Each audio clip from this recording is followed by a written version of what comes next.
السلام علیکم پیارے بچوں، میں امید کرتا ہوں آپ سب ٹھیک ہوں گے۔ تو پیارے بچوں، آج کے ویڈیو میں آپ کے ساتھ میں شیئر کروں گا کلاس 9 اردو کی 2025 کی نئی کتاب، اس کا چیپٹر نمبر 4 اپنی مدد آپ۔ پیارے بچوں، اس ویڈیو میں آپ کے ساتھ اس چیپٹر کا خلاصہ میں شیئر کروں گا۔ چیپٹر نمبر 4 کا خلاصہ شروع کرنے سے پہلے میں آپ کو ایک چیز بتا دوں پیارے بچوں کہ اس چیپٹر سے پہلے جتنے بھی چیپٹر گزر گئے ان سب میں نے پہلے سے ویڈیو اپلوڈ کر دی ہے۔ سب چیپٹرز کا مرکزی خیال، خلاصہ اور مکمل مشق کو میں نے حل کر دیا ہے۔ پلے لسٹ میں آپ کو ساری ویڈیوز مل جائیں گی، آپ ان ویڈیوز کو جا کے دیکھیں، آپ کو ضرور فائدہ ہوگا۔ اگر آپ نے میرا چینل ابھی تک سبسکرائب نہیں کیا تو جلدی سے میرے چینل کو سبسکرائب کر لیں، ویڈیو کو لائک کر لیں۔ تو پیارے بچوں، سبق نمبر 4 اپنی مدد آپ، سبق اپنی مدد آپ کا خلاصہ۔ تو پیارے بچوں، میں نے آپ کے لیے آسانی کر دی ہے، اس چیپٹر کا خلاصہ میں نے پیراگرافز کی شکل میں لکھا ہے تاکہ آپ کو بہت ہی آسانی سے یاد ہو جائے۔ پہلے پیراگراف کی طرف چلتے ہیں۔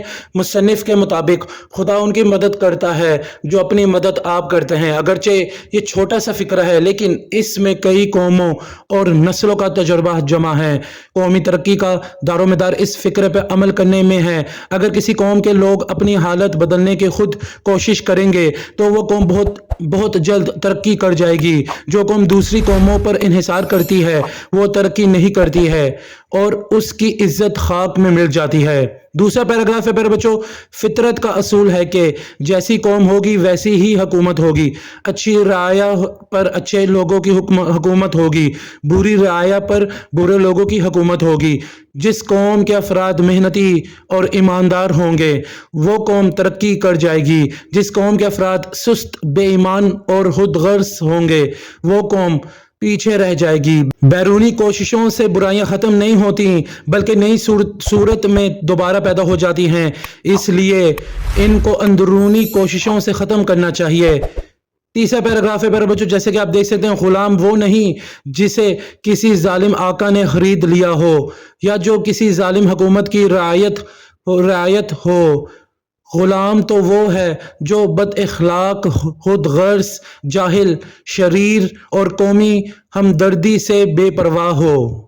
ابھی میں آپ کے ساتھ شیئر کرتا ہوں پیارے بچوں اس چیپٹر اپنی مدد آپ کا جو مصنف ہے سر سید احمد خان کا تعارف۔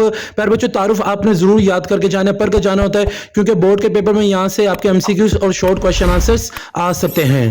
سر سید احمد خان 1817 یہ پیدائش کا سال ہے، 1898 یہ وفات کا سال ہے، آپ اسے یاد کر کے جائیں، امپورٹنٹ ہے، ایم سی کیوز میں آ سکتا ہے۔ پہلے پیراگراف ہے، سر سید احمد خان کی جائے ولادت دہلی ہے۔ ابتدائی تعلیم و تربیت اپنی والدہ سے حاصل کی جو کہ خاصی تعلیم یافتہ اور روشن خیال تھیں۔ تو یہ ایم سی کیوز کے لیے کافی امپورٹنٹ ہے کہ آپ کی جائے ولادت کہاں ہے اور ابتدائی تعلیم آپ نے کس سے حاصل کی۔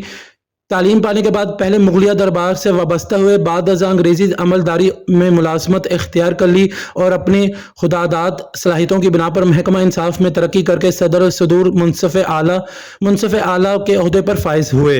تو پہلے پیراگراف میں پیارے بچوں یہ آپ کو معلوم ہونا چاہیے کہ کون سے محکمے میں آپ نے ترقی کی اور کس عہدے پہ آپ فائز ہوئے، یہ بھی امپورٹنٹ لائن ہے۔ دوسرے پیراگراف کی طرف چلتے ہیں پیارے بچوں۔ سر سید احمد خان کی زندگی کا اہم مشن 1857 کی جنگ آزادی کے بعد اس وقت شروع ہوا جب کچھ کو مسلمانوں کے روبہ زوال ہونے کا شدت سے احساس ہوا۔ تو یہ بھی کافی امپورٹنٹ لائن ہے۔ جنگ آزادی کس سال ہوئی؟ سر سید نے جنگ آزادی کی ناکامی اور اس جنگ میں مسلمانوں کو ناکامی ہوئی تھی۔ سر سید نے جنگ آزادی کی ناکامی اور مسلمانوں کے زوال کا اسباب پر غور کیا تو وہ اس نتیجے پر پہنچے کہ امت مسلمہ کے احیاء اور اس کی ترقی جدید تعلیمات کے حصول سے مضمر ہے، اور جب تک مسلمان قوم جدید علوم و فنون خصوصاً سائنسی علوم میں مہارت حاصل نہ کرے گی وہ ترقی نہیں کر سکتی۔ چنانچہ وہ اس مقصد کے حصول کے لیے پورے انہماک سے زیادہ عمل پر گامزن ہو گئے۔ تو ادھر تک یہ بتایا گیا سر سید احمد خان نے جب 1857 کی جنگ آزادی میں ناکامی کی وجہ پر یعنی غور و فکر کیا تو ان کو یہ نتیجہ ملا کہ جو امت مسلمہ ان کو اس لیے شکست ہوئی کیونکہ وہ جدید تعلیمات سے محروم تھے، خاص طور پہ مسلمان قوم جدید علوم و فنون خصوصاً سائنسی علوم کی مہارت سے محروم تھے، اس لیے ان کو ناکامی حاصل ہوئی۔ تو اس زمن میں انہوں نے دوسرے اقدامات کے لیے علی گڑھ میں انگریزی طرز کے ایک اسکول کی بنیاد رکھی جسے 1877 میں کالج کا درجہ دیا گیا اور جو تھوڑے ہی عرصے میں بر عظیم کے مسلمانوں کے لیے علوم و فنون کے احیاء کا مرکز قرار پایا۔ تو یہ آپ کو یاد ہونا چاہیے کہ جو علی گڑھ انگریزی جو ایک اسکول تھا اس کو کالج کا درجہ کس سال دیا گیا، کافی امپورٹنٹ لائن ہے۔ تیسرا پیراگراف ہے پیارے بچوں آپ کا تعارف کا سر سید احمد خان کا۔ سر سید احمد خان کے دوسرے اہم کارناموں میں 1870 میں رسالہ تہذیب الاخلاق کا اجر شامل ہے، جس میں سر سید نے مسلمانوں کے اصلاح احوال اور تہذیب و ترقی کے لیے خود بھی ان گنت مضامین لکھے اور اپنے ہم اثر انشا پردازوں کو بھی اس طرف راغب کیا۔ جب سر سید احمد خان نے انتقال کیا تو قوم کسی حد تک اپنے خواب گراں سے جاگ چکی تھی۔ تو اس میں پیارے بچوں پہلی لائن امپورٹنٹ ہے تیسرے پیراگراف میں کہ 1817 میں کون سا رسالہ آپ کا شامل ہوا، کس یعنی شائع ہوا۔ اس کے بعد جو لاسٹ پیراگراف ہے تعارف کا پیارے بچوں آپ کا سر سید احمد خان کا۔ سر سید احمد خان نہ صرف اردو مضمون نویسی کے بانی ہیں بلکہ جدید اردو و نثر کے پیشتر راویوں کا آغاز بھی انہوں نے ہی کیا۔ ان کی تحریروں میں عقلیت، مقصدیت، اس کے بعد اور سادگی کے تمام صفات موجود ہیں۔ ان کے تصانیف آثار السنادید اور خطابات احمدیہ کے علاوہ ان گنت مضامین شامل ہیں جو مقالات سر سید کے عنوان سے 16 جلدوں پر شائع ہو چکے ہیں۔ شامل کتاب سبق اپنی مدد آپ مقالات سر سید کی جلد پنجم میں سے ایک ہے جس کا مرکزی خیال یہ قول ہے خدا ان کی مدد کرتا ہے جو اپنی مدد آپ کرتے ہیں۔ یہ جو لاسٹ پیراگراف ہے پیارے بچوں اس میں سر سید احمد خان کی تحریروں کا نام بتایا گیا ہے، ان کی تصنیف کا نام بتایا گیا، آپ اسے یاد کر کے جائیں، امپورٹنٹ ہے، ایم سی کیوز میں پوچھے جا سکتے ہیں۔ اس کے علاوہ یہ بھی بتایا گیا ہے کہ جو مقالات سر سید ہے اس کی کتنی جلدیں میں شائع ہوا ہے، یہ آپ کو یہ بھی معلوم ہونا چاہیے، 16 جلدوں میں شائع ہوا ہے۔ اس کے بعد اپنی مدد آپ جو کہ اس چیپٹر کا نام ہے، اس کے کون سے جلد نمبر ہے، یہ پنجم ہے۔ تو یہ کافی امپورٹنٹ لائنس ہیں جو میں آپ کے ساتھ شیئر کر رہا ہوں، جیسے کہ آپ ابھی دیکھ سکتے ہیں پیارے بچوں سر سید احمد خان کے تعارف سے متعلق میں نے امپورٹنٹ لائنس آپ کے لیے شیئر کر دی، انڈر لائن کر دی، آپ انہیں یاد کر کے جائیں، خاص طور پہ ایم سی کیوز اور شارٹ کوسچن آنسرز میں پوچھے جا سکتے ہیں۔ تو آپ ان میں سے کوئی بھی لائن کو اسکپ مت کیجیے گا، ہو سکے تو ویڈیو کو پوز کر کے ان سب لائنس کو آپ نوٹ کر لیں، نشان لگا لیں۔ تو پیارے بچوں جیسے کہ آپ دیکھ سکتے ہیں یہ آپ کا تیسرا ہی پیراگراف ہے خلاصہ کا۔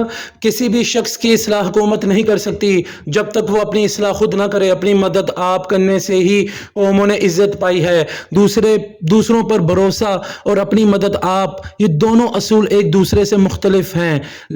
پہلا اصول انسان کو مٹاتا ہے اور دوسرا اصول انسان کی برائیوں کو مٹاتا ہے۔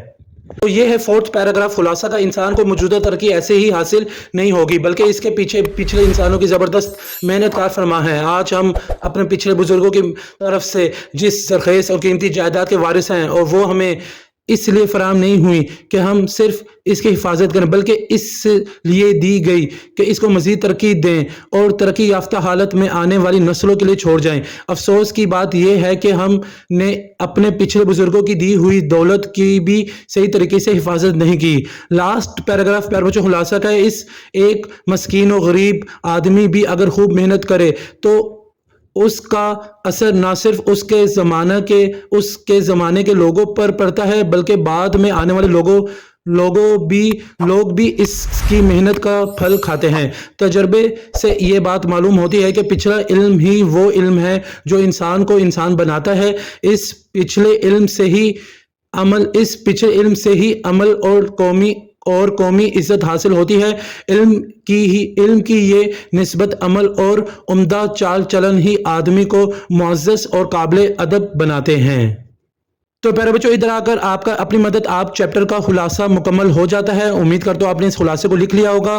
بہت ہی آسان الفاظوں میں پیارے بچوں میں نے خلاصہ آپ کے ساتھ شیئر کیا ہے اور میں یہ بھی امید کرتا ہوں پیارے بچوں آپ نے سر سید احمد خان کے تعارف سے متعلق جو میں نے آپ کے ساتھ امپورٹنٹ لائنز شیئر کیے ہیں ایم سی کیوز اور شارٹ کوسچن آنسرز کے پوائنٹ آف ویو سے، آپ نے ان سے بھی نشان لگا لیا ہوگا۔ امید کرتا ہوں پیارے بچوں آپ کو آج کی ویڈیو بہت ہی پسند آئی ہوگی۔ اگر آپ کو آج کی ویڈیو پسند آئی تو آپ اسے لائک کریں، میرے چینل کو سبسکرائب کریں، ہو سکے اس ویڈیو کو زیادہ سے زیادہ اپنے دوستوں کے ساتھ شیئر بھی کر دیں تاکہ سب کا فائدہ ہو جائے۔ مجھے اسر حسن شبیر کو اجازت دیں، اپنی دعا میں مجھے یاد رکھیے گا۔ جزاک اللہ۔